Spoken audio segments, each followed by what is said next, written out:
Perkara yang pertama, Rasulullah mengatakan Allah itu mewajibkan kewajiban. Yang pertama itu, agama kita itu isinya adalah kewajiban, sehingga kewajiban itu harus dijalankan, tidak boleh disia-siakan. Jadi yang pertama, Allah itu sudah mewajibkan kewajiban bagi kita. Kemudian yang kedua, wahadda hududan, Allah juga sudah menggaris batasan-batasan.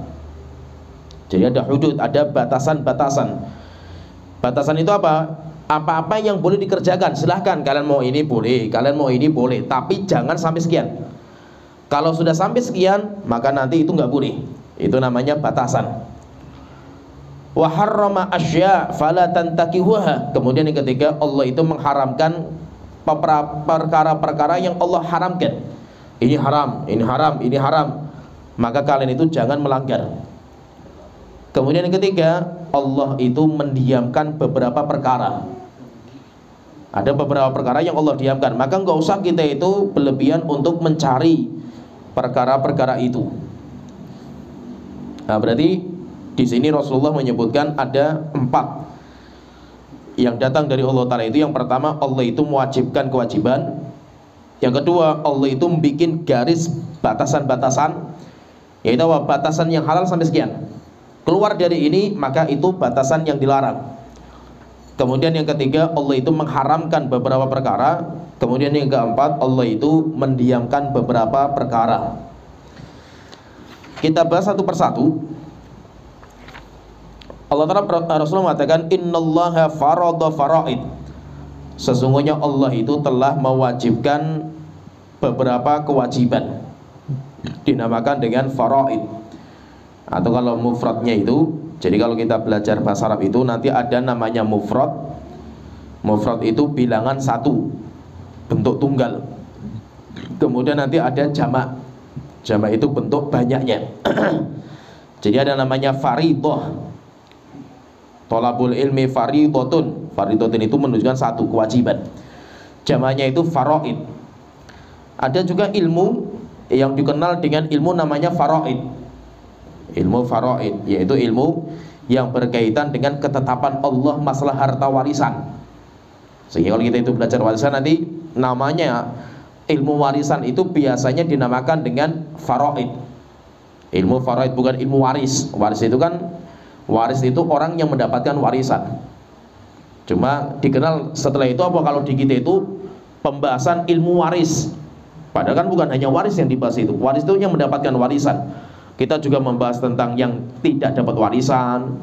Kita juga membahas tentang bagaimana kondisi mayit, hartanya sebelum dibagi itu bagaimana. Nah, ilmu yang mencakup semuanya itu biasanya nanti dikenal dengan ilmu namanya faraid. Jadi intinya di sini itu Allah itu sudah memfardukan, bahasa kita itu fardu, memfardukan kewajiban-kewajiban. Nah, berarti itu ada dua bahasa itu, ada namanya wajib, ada namanya fardu. Apakah beda antara wajib dan fardu itu? Khilaf di antara para ulama. Kalau Imam Syafi'i, beliau mengatakan, atau dalam mazhab Syafi'iyah, beliau mengatakan enggak ada bedanya. Sehingga ketika mengatakan ini adalah faraid, furud, nah, itu sama dengan wujub. Itu enggak ada bedanya. Tapi sebagian membedakan, seperti Imam Abu Hanifah, demikian juga Imam Ahmad dalam beberapa riwayat itu membedakan. Bedanya apa? Fardu itu lebih tinggi derajatnya daripada wajib. Fardu itu lebih tinggi. Sesuatu kewajiban yang dalilnya pasti, nggak ada keraguan dalilnya itu, maka kewajiban itu dinamakan dengan fardu. Tapi kalau kewajiban itu yang muncul dengan penelitian, harus diteliti lagi itu. Sampai terkadang ulama-ulama itu berbeda karena dalilnya nggak pasti itu. Maka sebagian ulama mengatakan kalau seperti ini hukumnya wajib. Jadi kalau fardu itu Allah yang tegas mewajibkan. Sehingga tata sholat itu hukumnya apa? Fardu ain. Karena tegas itu dari Allah Ta'ala, nggak ada keraguan gitu. Tapi kewajiban membaca Al-Fatihah bagi makmum itu kita tidak katakan fardu, karena khilafiyah di antara para ulama itu butuh pendalaman itu. Sehingga sebagian mengatakan itu wajib, bagi yang mengatakan wajib. tidak berani mengatakan itu fardu karena dalilnya nggak tegas. Ya, paham ya? Jadi terkadang ada yang bedakan ini. Kalau dalam mazhab Syafi'i nggak dibedakan antara fardu dan wajib, itu sama. Dan itulah ulama kita itu biasa khilafiyah itu biasa. Maka kita itu nggak usah kaget-kaget. Apalagi kalau kita itu sudah mendalami kitab-kitab para ulama itu, isinya khilaf para ulama itu. Isinya khilaf. Bukan berarti mereka itu memang sengaja khilaf, bukan. Tetapi yang diwajibkan oleh Allah itu apa? Orang itu berhenti sesuai dengan kadar ilmu dia. Itu kan wajib seperti itu. Oleh itu ada ucapan seorang sahabat itu mengatakan qad ahsana man intaha ila masami'ah. Jadi ada orang malam hari itu ru'yah dirinya karena disengat kalajengking. Hanya ditanya, loh, kenapa kamu kok ru'yah gitu?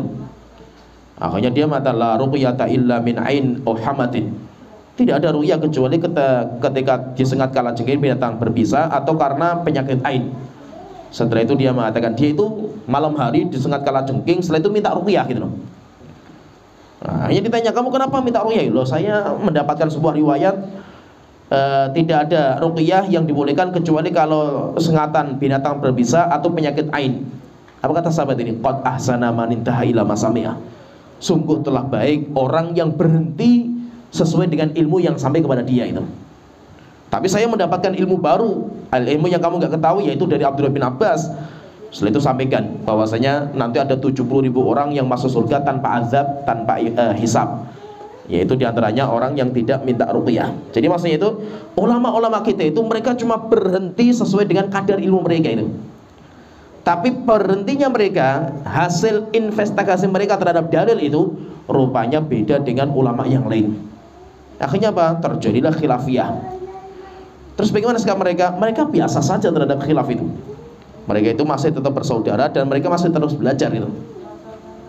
Nah, itu intinya di sini dalam masalah ini saja itu masalah. Jadi kita itu kalau belajar nanti, ya wajar kalau orang itu nggak pernah belajar itu, dia itu nggak bisa menerima perbedaan. Orang itu harus mengikuti diri dia itu. Yang penting saya itu yakin itu sudah final itu, karena orang bodoh kan gitu. Tapi kalau kita belajar apa? Kita mau belajar Al-Quran. Al-Quran saja khilaf panjang di antara ulama kan itu. Cara qiraahnya, cara bacanya itu. Sehingga nanti ada sampai 10 qiraah cara baca kan itu. Dan semuanya benar. Kita mau masuk ke apa? Nahwu shorof. Nahwu shorof saja khilaf di antara para ulama itu. Banyak itu. Sampai ada 2 madrasah. Ada 2 mazhab dalam nahwu shorof itu. Mazhabnya madrasahnya Kufiyin dan Basriyin. Ulama Kufah, ulama Basrah itu khilaf terus dalam masalah nahwu shorof kan itu. Kita mau belajar usul setiap mazhab punya usul sendiri-sendiri itu, usul fikih itu. Kita belajar masalah hadis khilafnya panjang sekali itu. Apalagi kita belajar fikih, apalagi kita itu belajar seperti itu, khilaf semua itu. Nah, biasanya kalau orang itu nggak terbiasa dengan khilaf itu muntah-muntah dia itu. Khilaf semua kan itu. Kenapa? Karena ya kita nggak belajar itu, karena anda itu nggak belajar itu. Kalau anda itu belajar itu logowo, santai gitu dengan perbedaan itu santai kan itu. Sehingga kita paham, ada masalah-masalah yang kita itu nggak boleh khilaf, ada masalah-masalah yang kita itu boleh khilaf, maka kita dudukan bareng-bareng itu. Sehingga saya tulis tulisan itu yang sempat ramai itu kan masalah mendudukan usul dan furu itu kan, itu penting sekali itu bagi penuntut ilmu itu. Kalau kita di Yaman sudah biasa seperti itu, cuma di Indonesia aja yang kaget-kagetan gitu. Ya kan? Dan rupanya apa? Saya perhatikan di Indonesia itu bukan hanya jamaah yang kaget itu. Ustadz-ustadznya coba banyak yang muntah-muntah itu, kaget-kaget gitu. Ya kan? Sampai akhirnya saya debat diskusi lah di grup kumpulan ustadz-ustadz itu dari subuh sampai asar saya itu. Taladeni memang saya pas waktu itu kosong nggak ada kegiatan, ya taladeni kan gitu. Ya kan? Tapi apa nggak ada yang berani menjawab dengan ilmiah itu, nggak ada gitu. Ini apa? Mereka itu secara ilmiah itu menyadari itu gitu. Cuma karena tulisan saya itu menghantam praktek mereka yang tidak ilmiah itu, akhirnya mereka itu nggak terima gitu. Karena menyelisih prakteknya mereka kan itu. Ya. Jadi terkadang kita itu sudah menganggap sudah final gitu loh masalahnya itu. Ini sudah final gitu. Salafi itu yang ini kan itu. Tiba-tiba datang tulisan saya itu. Ini masalah furu, para ulama berbeda pendapat itu. Kaget dia itu. Masya Allah itu. Antum berarti selama ini merendahkan ustadz-ustadz salafi dan yang enggak, saya enggak merendahkan. Saya ilmiah seperti ini kan itu. Ya, sampai akhirnya kan Tulisan saya aja kan sampai dicabut lagi kan di webnya kan gitu. Kenapa? Karena banyak yang nggak siap gitu. Banyak yang nggak siap itu. Kita itu terkadang apa yang selama ini kita pahami sudah final itu, kalau kita teliti lebih dalam itu, rupanya itu masalah khilafiyah di antara para ulama gitu. Nah itu jadi maksudnya tuh kita itu harus kita dudukkan. Ini ada masalah yang khilaf, ada juga ulama yang sepakat dalam masalah itu penting bagi seorang penuntut ilmu itu. Jadi intinya di sini itu intinya Allah itu mewajibkan dengan bahasa faradha. Apakah faradha itu sama dengan aujaba seperti masalah puasa itu? Kataba. Itu maka ada yang mengatakan sama-sama kewajiban, ada juga yang mengatakan beda. Beda. Kalau fard itu kewajibannya pasti sehingga dalilnya jelas, nggak ada istilahnya kayak nggak ada khilaf lah para ulama itu. Misalkan gini, sholat 5 waktu itu apa hukumnya itu? Hukumnya nggak wajib, hukumnya fard. Hukumnya fard. Sehingga kita katakan nama fardu ain. Kan sholat waktu kan fardu ain itu. Sholat jenazah apa? Fardu kifayah gitu. Kenapa seperti itu? Karena dalilnya jelas. Sehingga siapa yang menyelisih bisa kafir, nggak main-main kan gitu. Karena sudah jelas sekali kewajibannya gitu. Ya kan? Tapi kalau pertanyaan misalkan seorang makmum itu baca Al-Fatihah itu wajib nggak gitu? Nah, maka kita katakan itu wajib karena itu pendapat yang kuat bagi kita itu. Ada yang mengatakan sunnah dan yang lainnya. Sehingga apa? Untuk mengatakan baca Al-Fatihah bagi makmum itu fard, nggak ada yang berani ulama itu. Kenapa? Kalau fard itu dalilnya tegas, harus tegas. Dan itu sebagian ulama membedakan seperti itu. Tetapi kalau yang wajib itu dalilnya itu masih namanya ihtimal dhoniyah. Dhoniyah itu masih meraba-raba. Masih meraba-raba. Kenapa? Karena dalilnya itu nggak tegas. Tetapi kalau yang fard itu dalilnya itu tegas. Innallaha faradha faraid fala tudayyi'uha. Allah itu mewajibkan beberapa kewajiban, maka jangan kamu sia-siakan kewajiban Allah Ta'ala itu. Dan yang Allah wajibkan itu gak banyak. Yang Allah wajibkan itu sedikit sekali itu. Sehingga pernah ada orang datang ke Rasulullah, ya Rasulullah, saya pengen tanya itu, yang Allah wajibkan dalam sholat itu apa gitu? Ya Allah hanya mengatakan, ya Rasulullah katakan ya 5 hari sehari semalam kan gitu. Apakah ada lagi ya Rasulullah? Nggak ada. Kecuali kalau kamu pengen nambah yang sunnah. Setelah itu tanya lagi, ya Rasulullah yang Allah wajibkan masalah harta saya itu apa? Rasulullah mengatakan zakat. Ada kewajiban yang lain nggak? Nggak ada. Ya, berarti apa? Kewajiban itu sedikit, sangat-sangat sedikit kewajiban yang Allah wajibkan kepada kita itu. Sehingga alhamdulillah itu karena Allah itu tahu siapa diri kita. Kita itu orang yang sangat lemah diri kita itu. Sehingga Allah itu meringankan kewajiban-kewajiban yang Allah wajibkan pada umat-umat terdahulu. Sehingga sholatnya itu kita cuma 5 kali sehari semalam. Kalau zamannya Nabi Musa kan 50 kali sehari semalam kan itu. Berarti apa? Ringan sekali bagi kita itu. Kenapa? Karena Allah itu tahu diri kita. Nah itu kewajiban itu gak banyak. Kewajiban itu sangat sedikit kewajiban itu. Yang Allah wajibkan itu sangat sedikit. Kemudian setelah itu yang kedua, Rasulullah mengatakan wahadda hududan fala ta'taduha. Dan Allah itu membuat batasan. Yang dimaksud dengan hudud ini apa batasan ini? Terjadi khilaf juga di antara para ulama. Maksudnya hudud itu apa gitu? Ada yang mengatakan hudud itu maksudnya perkara-perkara yang dibolehkan. Silahkan, yang mubah itu silahkan dikerjakan itu. Tapi yang mubah pun ada batasannya itu. Orang minum, silahkan minum sepuas-puasnya itu, tapi ada batasannya. Selama minumannya itu tidak memabukkan, itu namanya batasan. Orang mau makan apa saja silahkan, selama yang dimakan itu bukan barang yang najis, bukan bangkai, bukan babi, bukan bukan anjing, ada batasannya. Wanita, silahkan kamu nikmati wanita itu gitu, kecuali wanita yang belum dinikahi, sehingga ada batasannya itu. Nah itu diantara sebagian ulama itu namanya hudud. Hudud apa? Perkara yang silakan kita dibuka lebar untuk mengamalkan, tapi ada batasan akhir. Sehingga kalau kita itu sudah dekat kepada sana, kita jauhi diri kita itu. Itu sebagian mengatakan itu adalah hudud. Ada yang mengatakan hudud itu enggak seperti itu. Hudud itu adalah hukuman bagi pelanggaran. Sehingga nanti dalam bab fikih itu, kalau kita belajar fikih itu, ada namanya bab, namanya kitab hudud. Kita kalau belajar fikih itu, ilmu fikih di ulama itu cuma 4 pembahasannya seperti itu. Garis besar pembahasan fikih itu sebenarnya ada 4. Yang pertama masalah ibadah. Ibadah itu kan nanti ya sholat, puasa, zakat, haji. Yang pertama mesti dibahas sholat. Sholat nanti terpecah lagi itu menjadi sub-sub bagian itu. Pasti yang pertama kali dibahas adalah wudu. Wudu macam-macam lagi itu. Pasti yang dibahas pertama kali itu air. Sehingga kalau kita belajar fikih itu pasti awal kali ketemunya mesti air kita itu. Karena itu syarat sahnya wudu kita. Dan wudu syarat sahnya sholat kita. Dan sholat kewajiban pertama. Kalau syahadat kan maksudnya bukan bab fikih, maksudnya kan akidah nanti itu. Ya, nanti biasanya kalau kita itu belajar fikih itu, kita itu masuk ke namanya ibadah. Setelah ibadah nanti masuk ke bab muamalah. Muamalah itu masalah harta, jual beli dan yang lainnya itu. Nanti kalau masuk ini nanti masuk ke munakahat, bab pernikahan. Setelah ini baru yang keempat namanya hudud, masalah hukuman kriminalitas. Nah, kenapa kalau kita misalkan tanya kok tertibnya seperti itu pembahasannya itu? Ulama itu nggak main-main bikin tertib itu. Kenapa yang pertama itu ibadah? Karena itu kewajiban kita sama Tuhan kita. Kemudian yang kedua, kenapa kok yang dibahas yang kedua itu muamalah masalah harta? Karena orang itu di dunia nggak bisa dilepaskan dari itu. Kebutuhannya itu primer gitu, karena itu kebutuhan setiap orang itu. Setelah itu, kenapa dibahas masalah nikah? Karena pasti setelah itu nanti ketika sudah dewasa, orang itu butuh nikah gitu. Nah, kalau sudah urusannya itu perut sama kemaluan, mesti banyak pelanggaran. Akhirnya apa? Nanti ada namanya hudud. Hudud yaitu hukuman bagi orang yang melanggar. Orang yang mencuri, potong tangan. Orang yang berzina, rajam. Itu namanya dinamakan dengan hudud. Jadi hudud itu namanya ya hukuman gitu. Hudud itu hukuman itu. Jadi intinya gini, intinya ada perkara yang merupakan itu batasan Allah Ta'ala. Batasan itu apa? Ini semua silakan itu, ya ini hak kamu itu. Tapi sampai di sini cukup. Kamu tidak boleh melebihi ini. Kalau melebihi ini berarti kamu melanggar batasan Allah Ta'ala.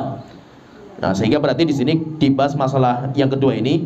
Dan Allah itu memberikan batasan kepada kalian. Nanti batasan itu masuk bisa wajib, bisa hukumnya sunnah, bisa hukumnya mubah. Itu masuk ke batasan Allah Ta'ala. Yang penting apa? Jangan sampai melampaui dari itu gitu.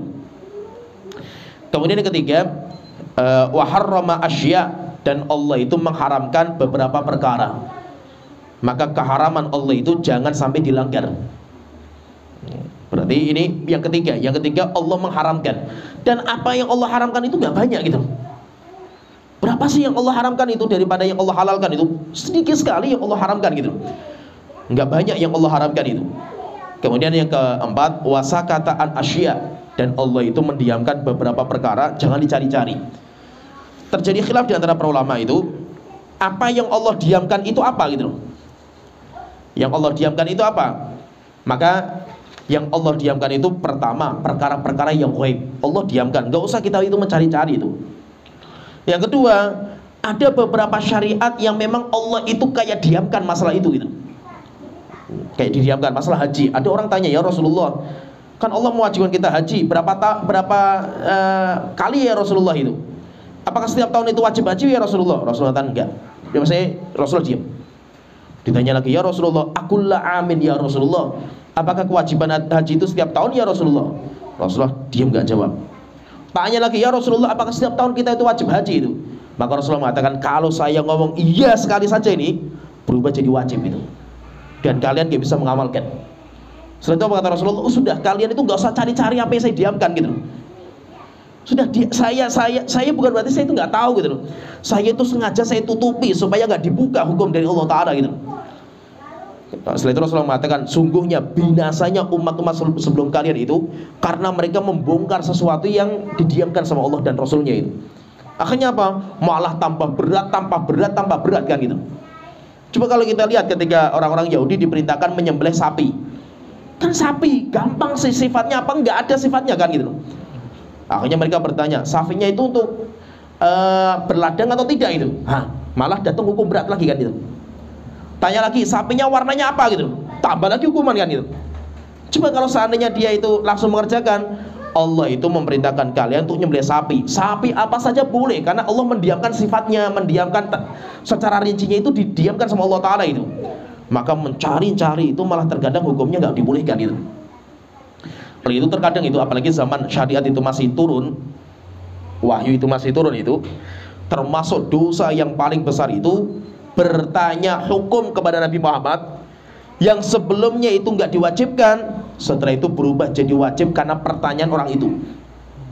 Itu termasuk orang yang dosa besar, itu nggak main-main itu. Yaitu apa? Orang tanya-tanya gara-gara pertanyaan dia, akhirnya yang aslinya itu hukumnya sunnah, hukumnya mubah, malah setelah itu jadi wajib karena pertanyaan orang itu. Itu apa? Enggak semua ilmu itu harus tahu kan itu. Ya kan? Kita belajar itu nggak apa-apa itu, tapi ada ilmu-ilmu yang ditutupi. Seperti misalkan gini, saya sebagai seorang ustadz itu, yang memang kita itu kan bukan ustadz yang pintar menyampaikan, maksudnya itu kita bukan jago dalam orator saja gitu, tapi kita punya ilmu ilmiah memang itu, karena belajar kitab banyak dan banyak ulama yang kita pelajari kan itu. Sehingga apa? Kita itu bisa bedakan orang gitu. Ilmu itu kita itu tahu lah gitu, tapi nggak semua itu harus saya sampaikan.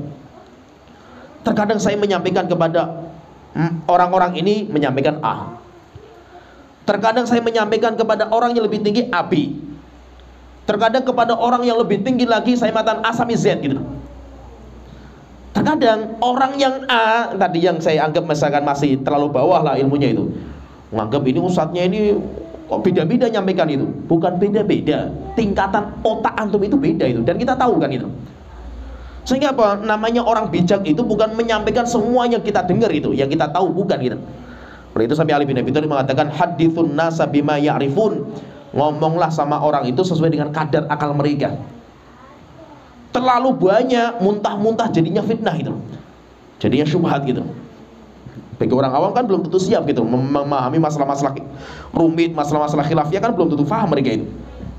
Tapi bagi penuntut ilmu beda gitu. Sehingga apa? Terkadang kajian saya untuk orang awam dengan darah saya untuk penuntut ilmu itu beda. Beda, kualitasnya pun beda itu. Yang disampaikan beda juga itu. Karena saya melihat kadar otak manusia itu beda gitu.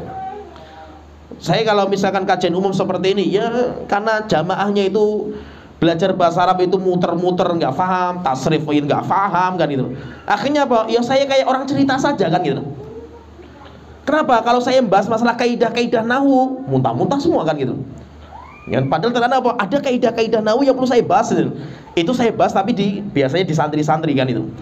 Di penuntut ilmu nggak bisa gitu. Ya, seperti ini kan sebenarnya ada beberapa pembahasan nahwu usul yang perlu saya sampaikan itu. Tapi kan nggak mungkin saya sampaikan di sini gitu. Ya, bukan berarti itu tuh nggak ada ilmunya, ada ilmunya, tapi bukan itu sesuatu yang nggak bijak kalau disampaikan di sini gitu. Ya, sehingga intinya itu kita itu harus paham bahwasanya manusia itu tingkatannya beda-beda gitu. Oleh itu, kalau memang sesuatu yang memang dalam Islam itu ditutup ilmunya itu, kita nggak usah cari-cari lagi itu.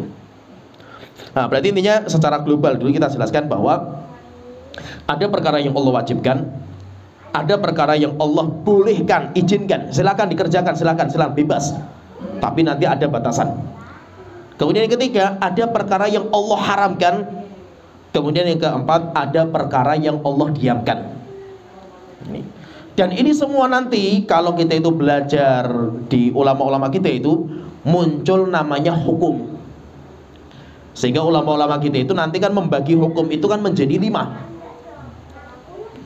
Hukum menjadi 5 itu berkaitan dengan fikihnya itu. Maksudnya itu berkaitan dengan, jadi ini maksudnya gini, kalau saya ingin gambarkan maksudnya itu biar tergambar sedikit. Kenapa kok ulama-ulama itu sampai merinci sampai sedetail-detail kayak gitu gitu loh. Padahal dalilnya nggak ada loh. Orang kalau bertanya misalkan hukum itu katanya dibagi menjadi 5, wajib, yang paling tinggi wajib, setelah itu sunnah atau mustahab, setelah itu mubah, setelah itu makruh, setelah itu haram. Dalilnya mana itu? Ya nggak ada dalilnya gitu loh.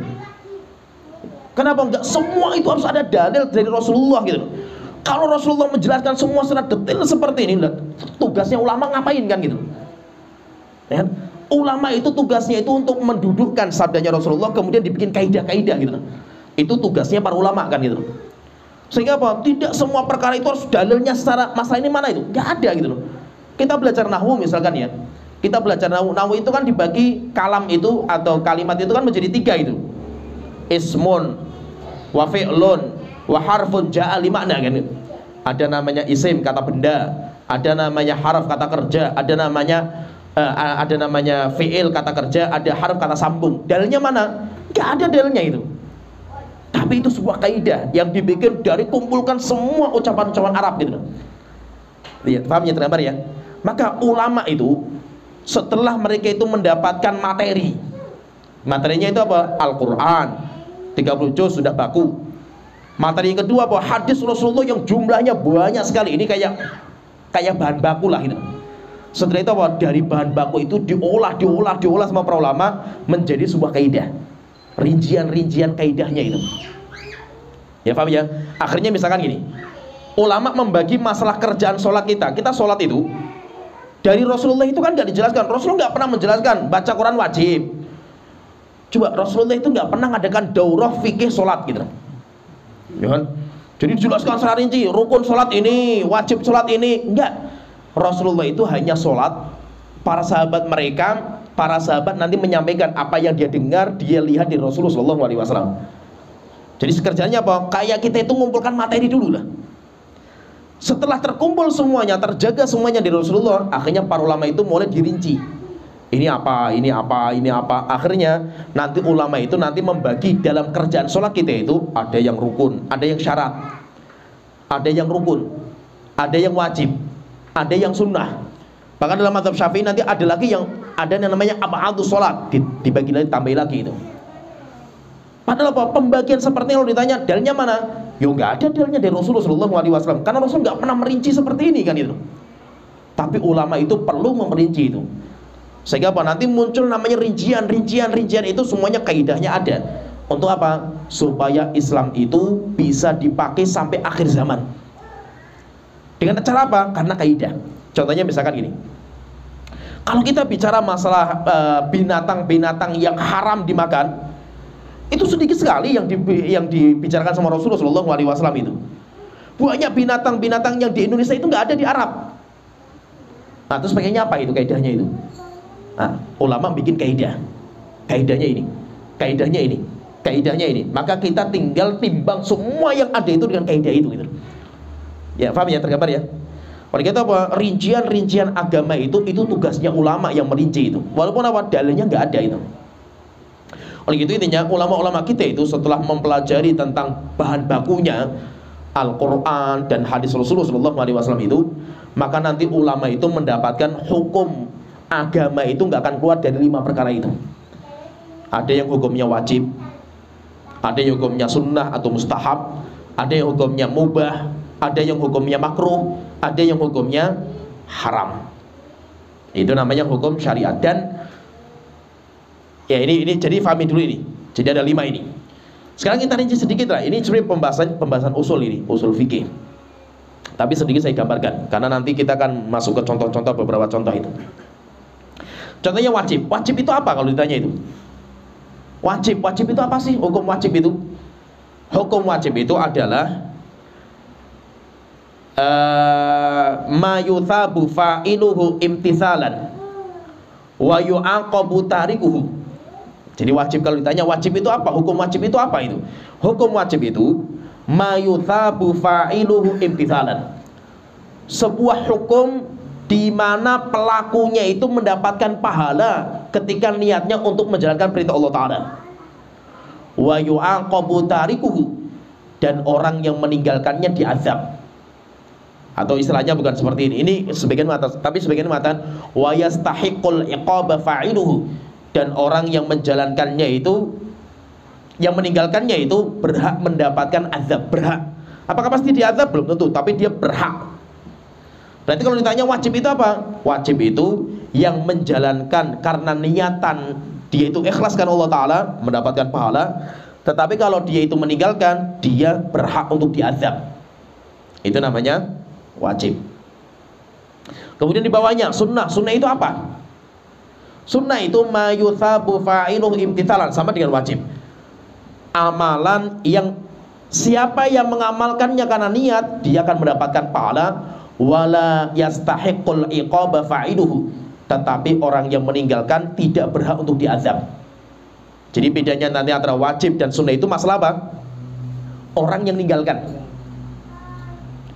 Orang yang meninggalkan. Kalau anjurannya sama-sama dianjurkan untuk diamalkan, Ya paham ya? Maka itu kalau kita bicara masalah jenggot hukumnya apa? Mau mengatakan wajib maupun sunnah sama dalam apa? Suruh ngamalkan gitu. Sama-sama suruh ngamalkan gitu loh. Mau yang wajib maupun sunnah itu. Cuma bedanya kalau kamu ninggalkan dosa, ya kan, dosa bagi yang mengatakan wajib. Kalau yang mengatakan sunnah tidak berdosa. Tapi sama-sama apa? Sama-sama dianjurkan untuk diamalkan. Bukan sunnah itu dalil untuk meninggalkan itu. Ah, kan cuma sunnah itu. Lah kenapa? Yo saya cukur wong cuma sunnah itu. Kok cuma sunnah itu kemudian ditinggalkan? Sunnah itu diamalkan kan gitu. Ya paham ya? Jadi jangan dibalik gitu.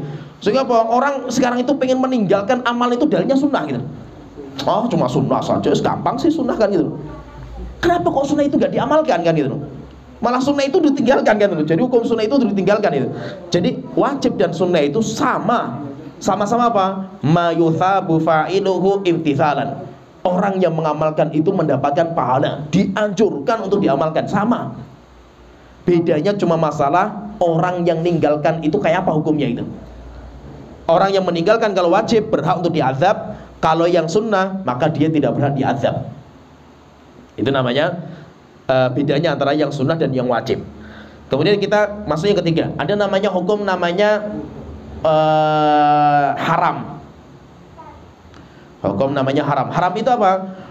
Ma yuthabu tarikuhu imtithalan. Sebuah hukum di mana orang yang meninggalkan itu mendapatkan pahala karena niat. Berarti kebalikan dari wajib. Wa yastahiqul iqabu fa'iluhu. Dan orang yang menerjangnya, mengamalkannya, dia berhak untuk diazab.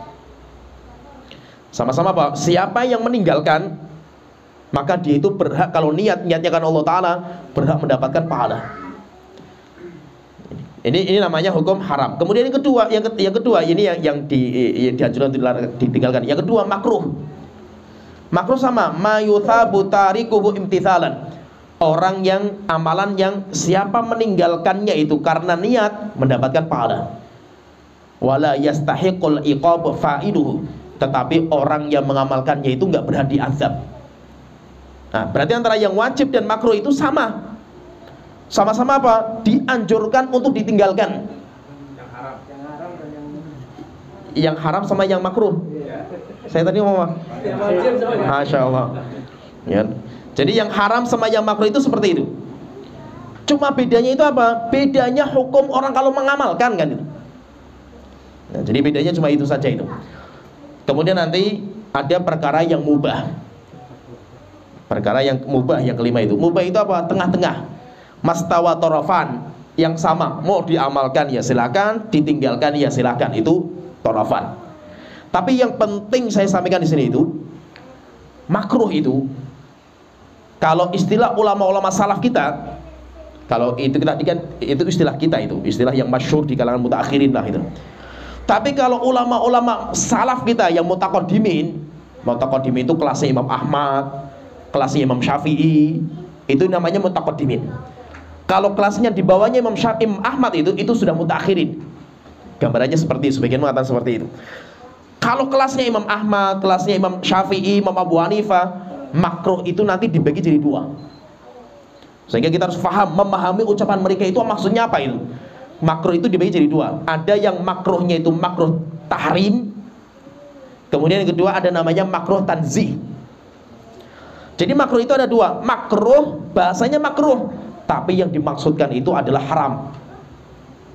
Kenapa? Karena dalilnya itu butuh penelitian. Kemudian makruh yang kedua, makruh yang tanzih. Tanzih itu kayak kita tadi yang kita istilahkan itu. Oleh itu kata para ulama itu, kalau ulama-ulama salaf kita itu, mereka itu sangat hati-hati mengatakan ini halal, ini haram, itu nggak main-main mereka itu. Sangat takut mereka itu, karena takwanya mereka, takutnya mereka, dan kehebatan ilmu mereka. Sampai akhirnya apa? Mereka itu nggak sembrono, sedikit-sedikit haram, wajib, haram itu. Enggak. Kenapa? Karena ada celaan dari Allah Ta'ala.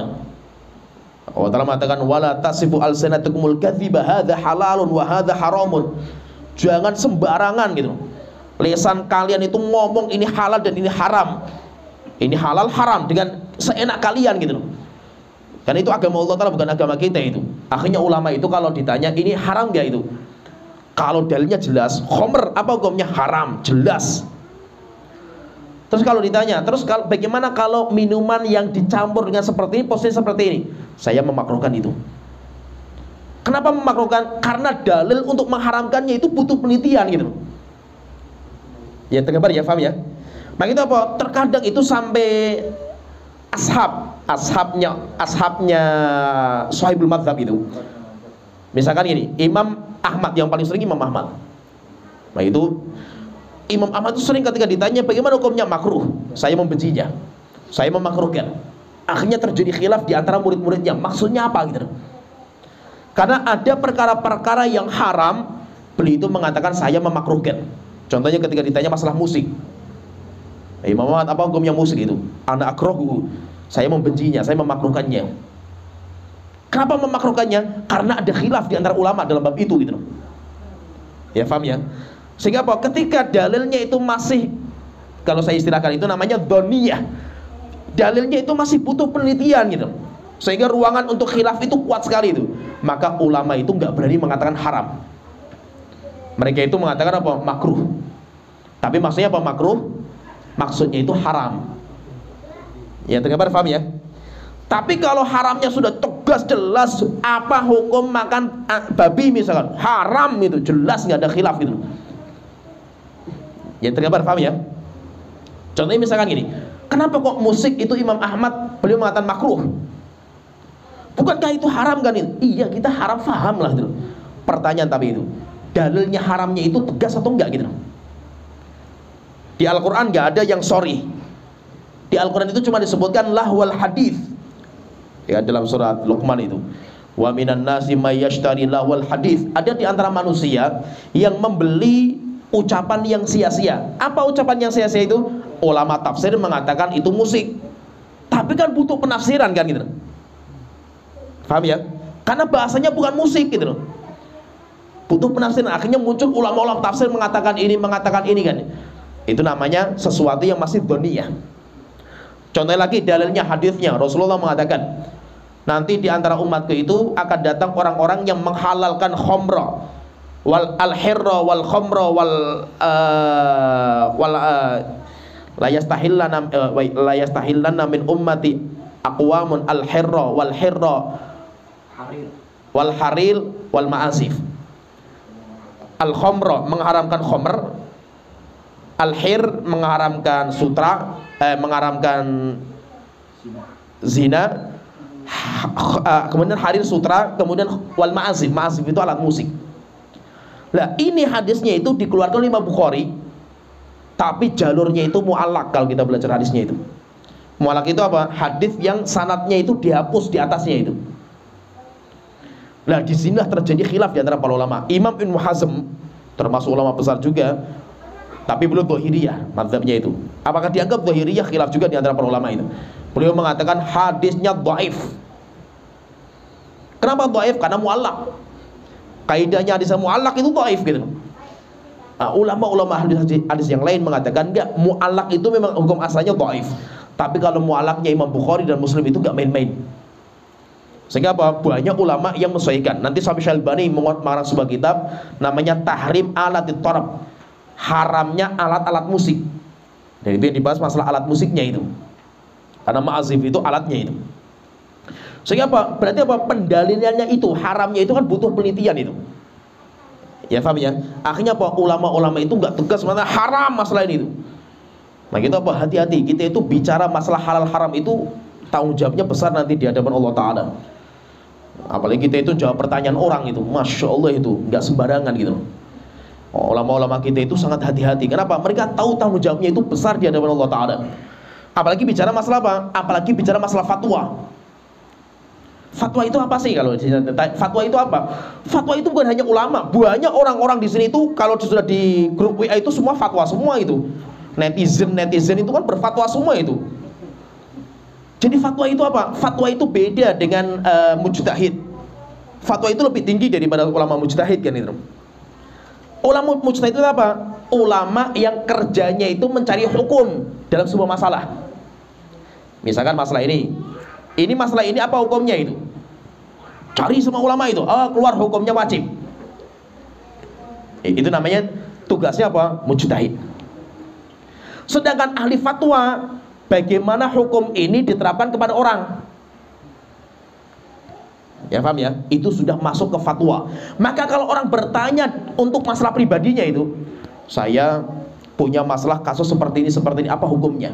Dia mengatakan hukumnya seperti ini karena kamu yang mengamalkan itu. Sudah masuk ke personal kan itu. Itu namanya fatwa. Dan fatwa itu saya katakan tadi, fatwa itu lebih tinggi daripada ulama mujtahid gitu. Berarti kalau antum menjawab pertanyaan orang dari kasus dia pribadi, antum kata ini haram, itu berarti antum sudah luar biasa, itu top sekali kan itu. Mujtahid kalah semua kan itu. Hebat sekali kan itu. Nah, maka apa? Kita itu menjadi kayak supporter bola kalau itu masalah agama itu bahaya gitu. Ya kan? Komentator, supporter itu. Kalau main bola silakan, Ronaldo saja disalahkan bisa kan gitu. Oh, goblok sekali, tinggal nendang saja nggak bisa kan gitu. Ya kan, karena supporter bola kan itu. Tapi ketika yang dibicarakan itu adalah agama Allah Ta'ala, ini nggak main-main gitu.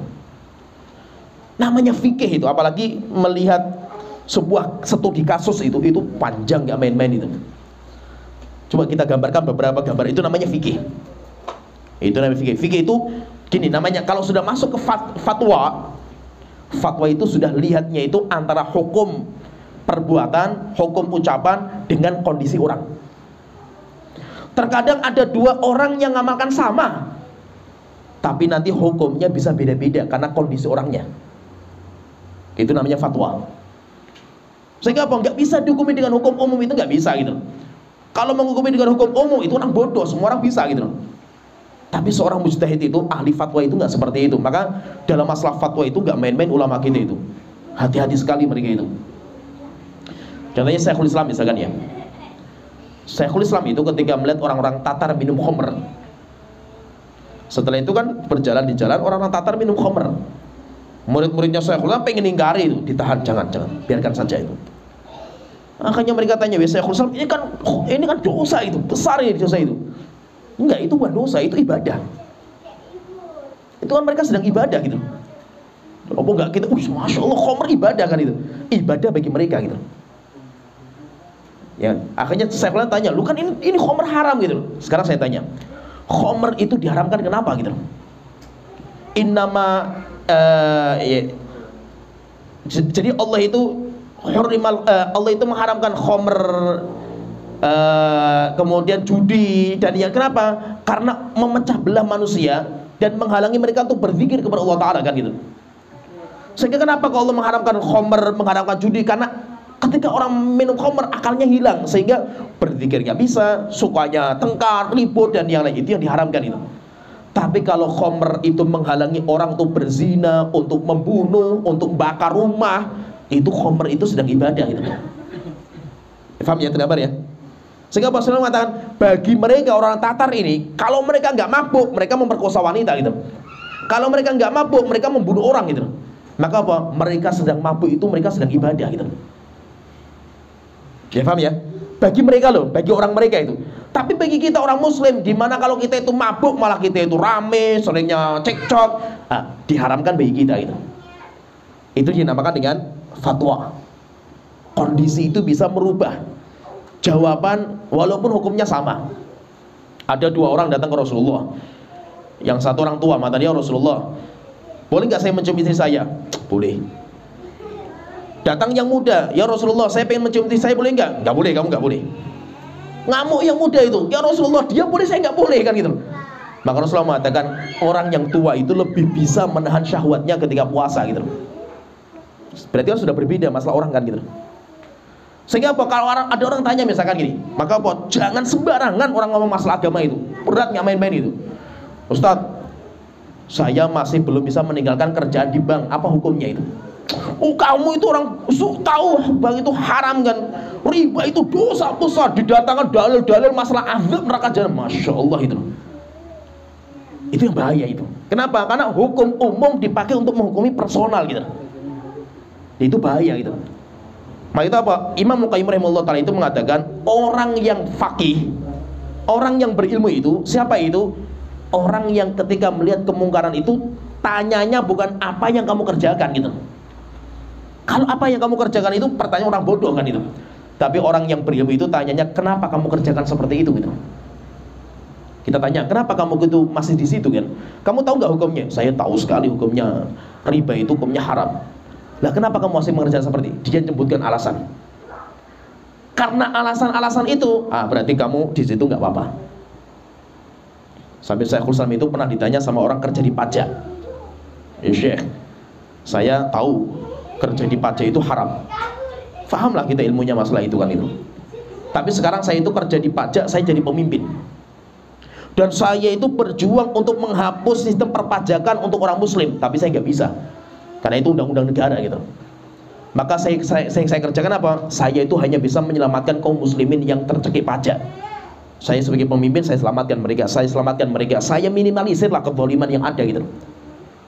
Tapi kalau saya keluar dari kerjaan saya ini, yang menjadi pemimpin itu wakil saya. Dan saya tahu wakil saya itu rusak agamanya itu. Pertanyaan, bagaimana hukum saya kerja di situ gitu? Apa kata Rasulullah? Bagi kamu hukumnya wajib. Kamu keluar dari pajak, dosa besar kamu itu. Kenapa bisa seperti itu? Karena kondisinya berbeda gitu. Paham ya? Nah, itu namanya fatwa. Fatwa itu menggabungkan antara hukum sebuah masalah dengan kondisi orang.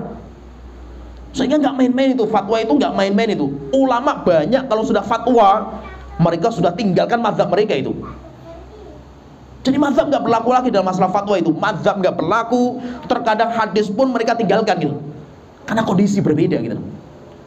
Banyak guru-guru kita itu kalau walaupun mereka mazhabnya Syafi'iyah itu, ketika sudah masalah fatwa, kondisi orang itu banyak yang meninggalkan mazhab gitu.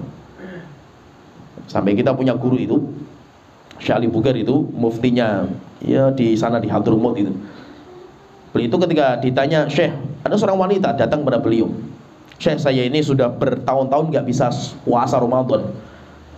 Karena hamil, lahir, nyusui belum selesai, hamil lagi, sundulan terus kan gitu. Suburnya terlalu subur kan gitu. Terus bagaimana Syekh itu? Maka beliau mengatakan, kamu bayar fidyah saja itu. Padahal faham mazhab Syafi'i nggak seperti itu gitu loh. Beliau ulama mazhab Syafi'i loh. Dalam mazhab Syafi'i itu wajib mengqadha dan wajib bayar fidyah. Apa kata beliau itu? Udah kamu bayar fidyah saja. Kenapa? Itu yang paling ringan bagi kamu gitu. Yang paling ringan itu. Kenapa? Kalau saya terapkan mazhab Syafi'i, muntah-muntah kamu itu. Coba berapa tahun kamu harus bayar qadha kan gitu. Ya kan? Istri saya misalkan, istri saya sampai 5 anak itu. Berarti anak pertama umur 9 tahun kan gitu. Itu nggak pernah mendapatkan puasa Ramadan itu puasa sama saya itu. Setelah nikah itu. Ya kan?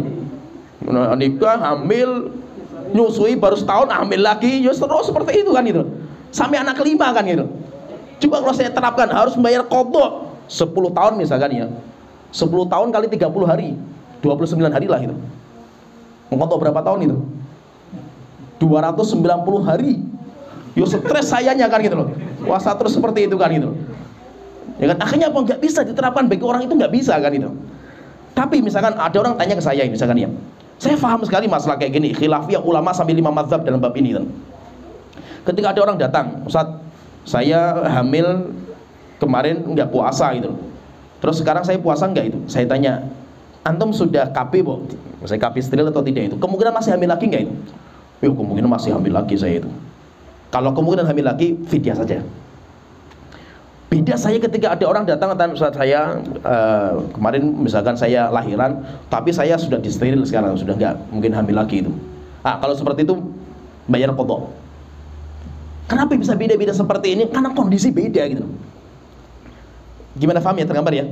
Jadi maksudnya itu apa? Kita bicara masalah agama, apalagi sudah menjawab masalah problematika yang terjadi di masyarakat, itu nggak main-main, berat itu urusannya itu.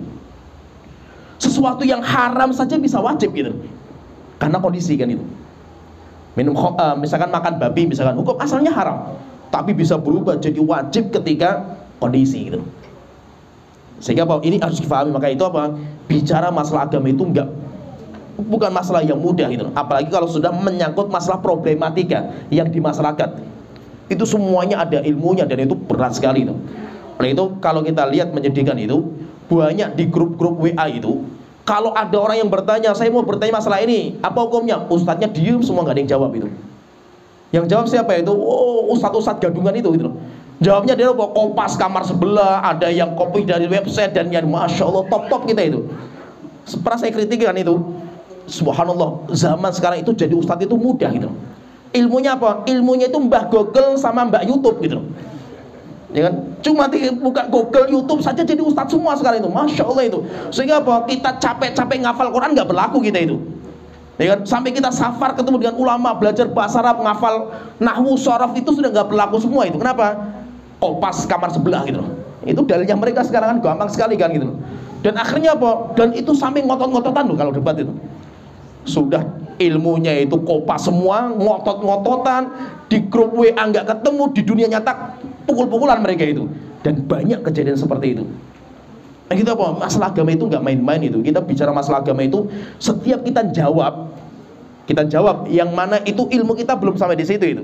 Nanti semua jawaban kita itu akan disidang di hadapan Allah Ta'ala. Itu nggak mudah dalam masalah ini itu.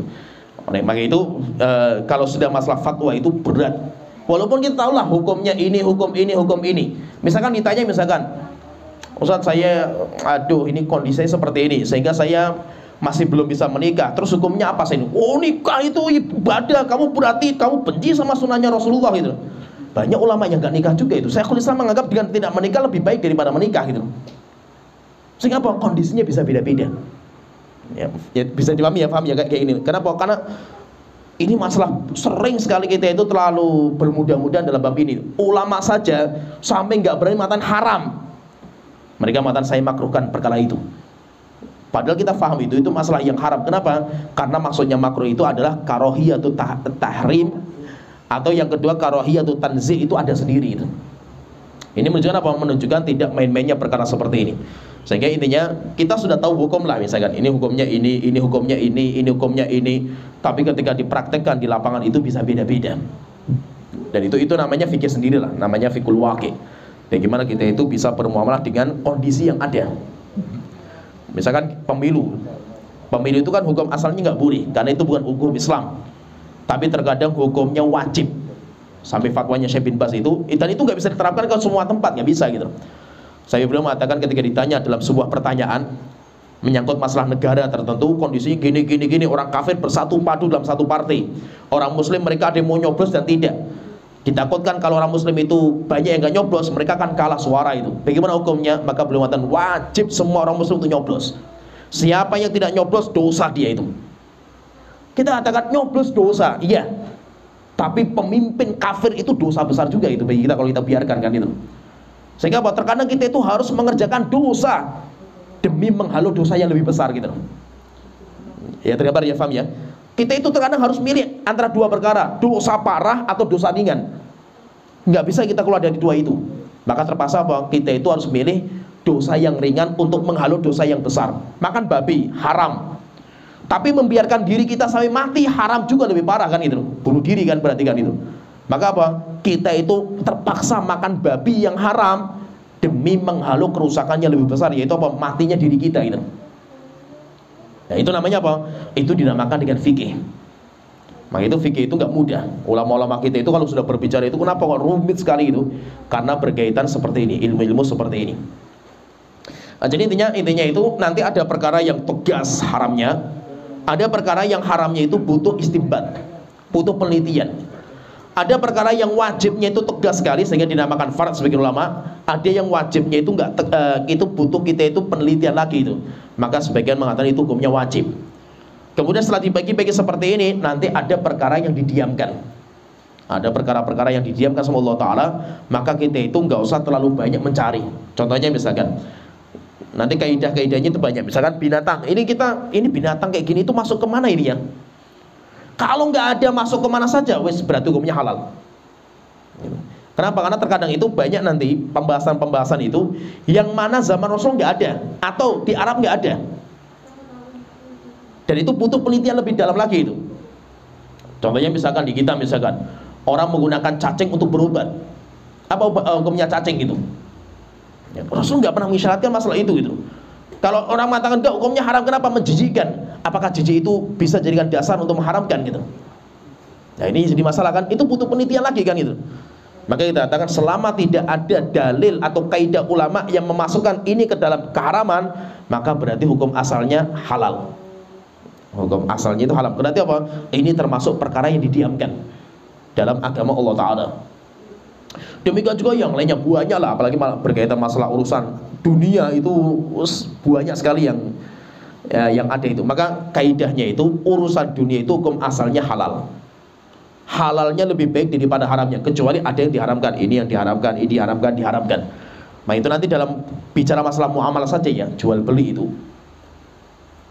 Terkadang itu kita melihat fatwa ustaz-ustaz kibar kita lah yang faham masalah fikih muamalah itu saja terkadang dengan fikih yang kita pelajari pun kayak berbeda gitu.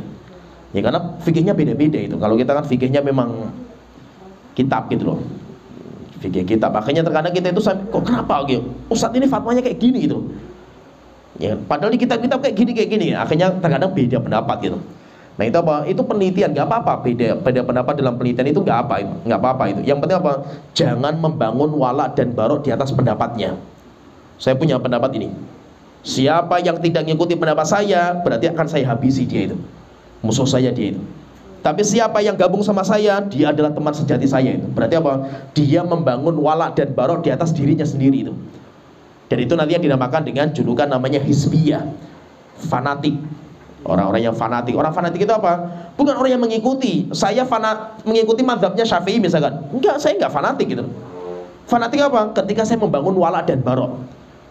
Kalau kamu mazhabnya apa? Syafi'i. Berarti kita teman. Oke. Ya kan? Kamu mazhabnya apa? Saya mazhabnya Hambali. Oh, musuh berarti kita ini. Ya kan? Seperti kita membangun wala dan barok di atas bola misalkan itu.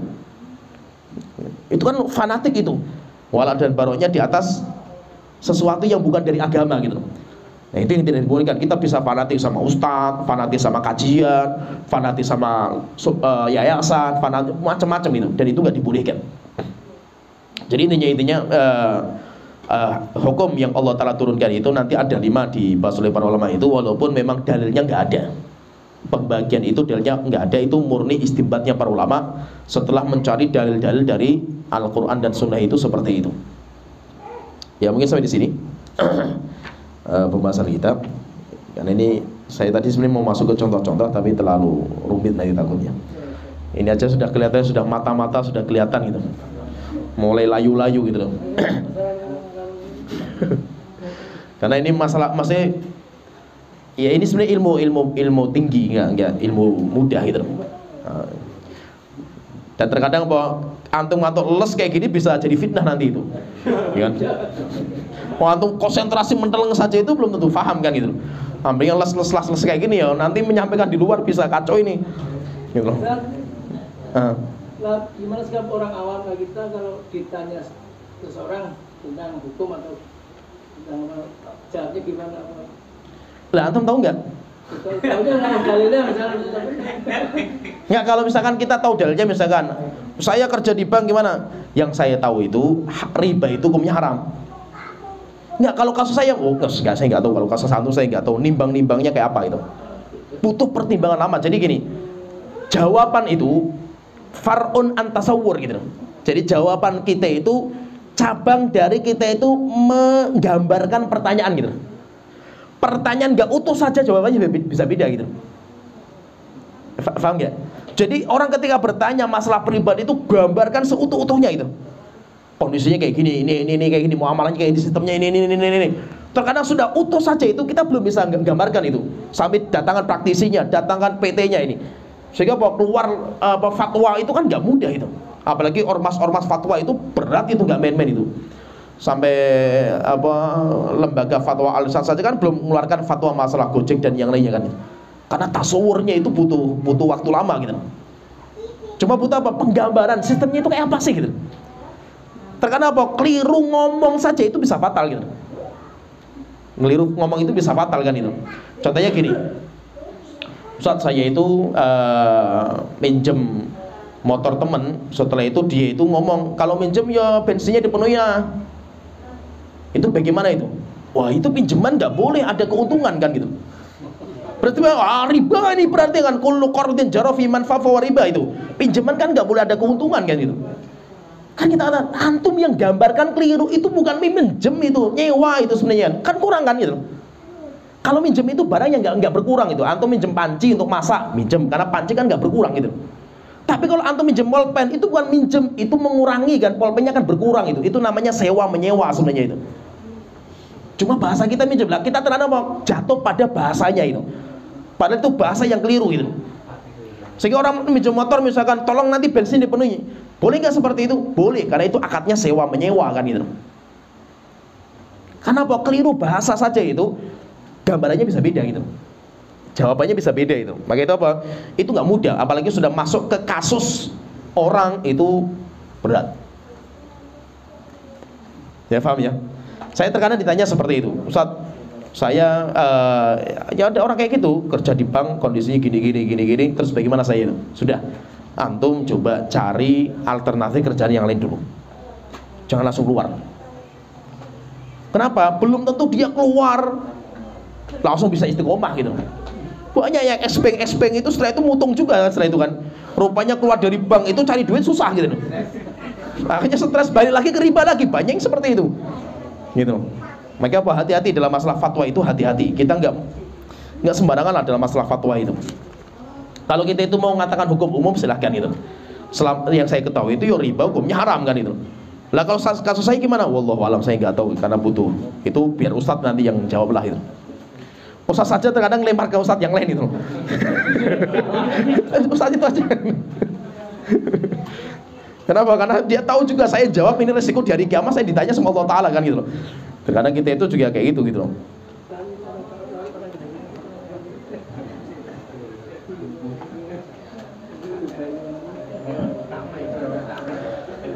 Ustaz, sebelum hijrah kan dulu memakai kaos, celana jeans, baiknya barang-barang tersebut apakah boleh diberikan ke orang lain atau sebaliknya dimusnahkan?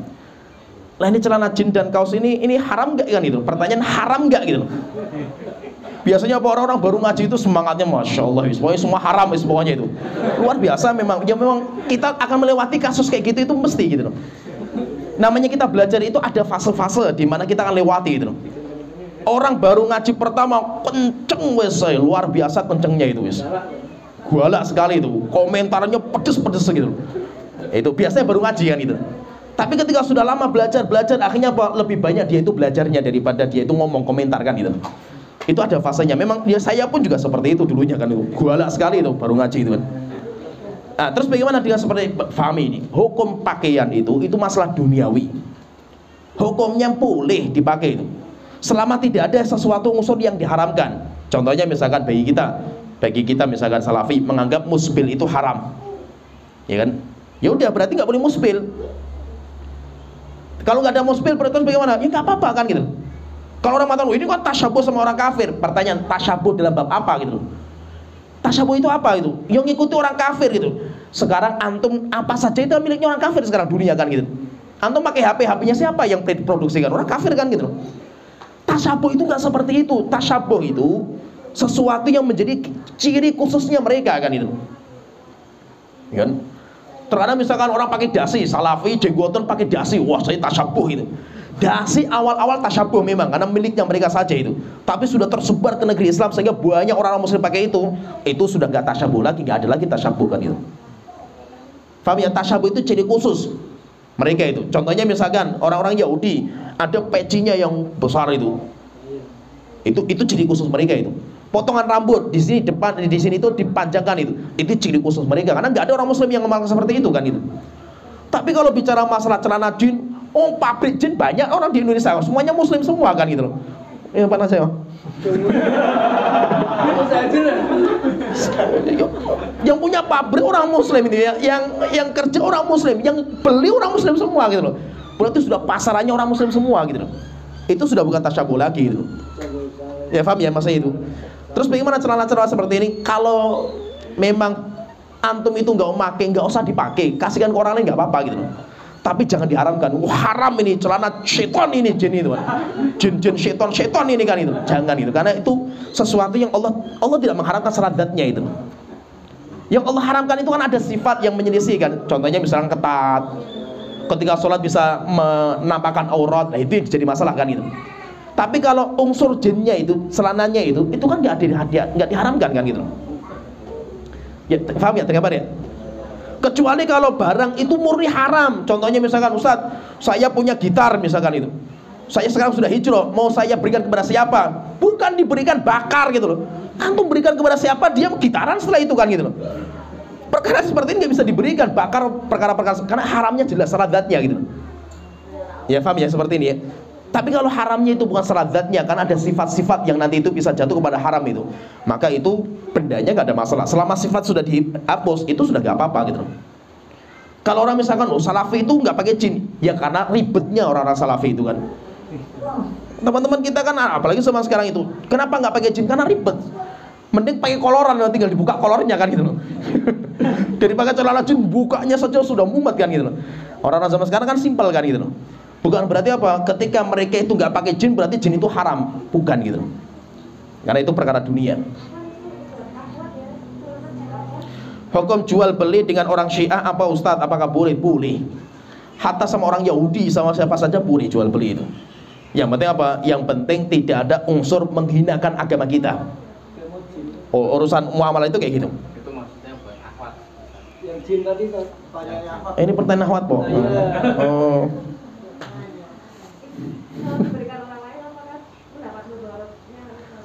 Kalau untuk akhwat itu, jadi gini, celana jin itu dipakai boleh nggak?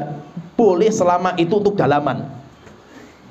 Dalaman itu maksudnya apa? Pakai jin, setelah itu pakai abaya. Paham ya? Orang-orang Saudi kebanyakan kayak gitu. Di Saudi itu pakaian jin bagi perempuan banyak di Saudi itu. Tapi mereka pakai untuk dalam. Dalamnya itu apa? Mereka pakai jin, setelah itu pakai abaya. Paham ya? Sehingga apa? Ketika bajunya mereka kena angin itu, kakinya nggak kelihatan karena ada jinnya gitu. Ya paham ya? Tapi kalau di Indonesia yang kebanyakan dipakainya untuk luaran, nggak boleh. Lah kita mau ngasih ke siapa? Tak kasih ke teman kita lah itu. Teman kita dipakai untuk di luaran, foto-foto dan yang lainnya. Yo kita ikut dosanya juga kan gitu. Paham ya, tergambar ya? Jadi maksudnya itu kalau memang pemakaian ini itu di negeri kita cuma untuk dosa dan maksiat, maka tidak bisa, harus dimusnahkan. Kita tidak boleh memakai, kita tidak boleh memberikan, nggak boleh. Kita jual pun nggak boleh. Misalkan gini, kita jual celana jin bagi perempuan di Indonesia, boleh nggak? Di Indonesia nggak boleh. Kenapa? Karena mayoritas di Indonesia itu pakai untuk di luaran. Tapi kalau jualnya pakaian itu celana jin yang sama itu, tapi dijual Saudi Arabia, boleh nggak? Boleh. Karena orang Saudi pakai untuk dalaman. Mayoritasnya itu, mayoritasnya. Walaupun nanti ada yang keluar dari mayoritas, itu nggak dihukumi gitu. Yang kita hukumi yang mayoritasnya. Gimana tergambar, ibu-ibu? Ya. Jadi kalau memang pakaian itu kalau diberikan ke orang takutnya itu dipakai untuk luaran juga, maka wis dimusnahkan aja gitu. Atau dipakai di rumah nggak apa-apa gitu. Ya.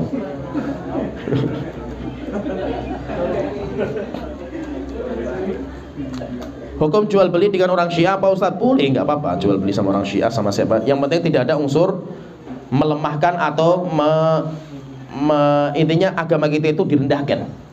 Seperti kita kerja di pabriknya orang kafir misalkan, boleh nggak? Boleh. Tapi kalau sudah ada peraturan-peraturan yang merendahkan agama kita, yang laki-laki nggak boleh sholat Jumat, perempuan nggak boleh pakai jilbab, itu nggak ada, nggak boleh kita kerja di situ, karena kita harus keluar. Tapi kalau kita itu kerja di situ, alhamdulillah agama kita masih diperbolehkan, nggak apa-apa gitu. Termasuk seorang Syiah sama siapa saja gitu. Cuma kalau memang ada yang lain gitu. Ini ada teman Salafi, ada orang Syiah sebelahan gitu loh. Ngapain kita beli orang Syiah kan gitu loh? Mending teman Salafi kan gitu loh. Masih kalau ada penjual yang lain selain Syiah itu cari yang lain kan gitu. Masih kalau bisa itu kita itu membeli barang dari orang-orang apalagi yang sesama kita itu yang sama-sama sunnah itu lebih baik daripada mereka. Wallahu a'lam. Ya, soalnya di sini pembahasan itu wa akhiru da'wana alhamdulillahirabbil alamin sallallahu alaihi wa sallam Muhammad wa ala alihi wasallam.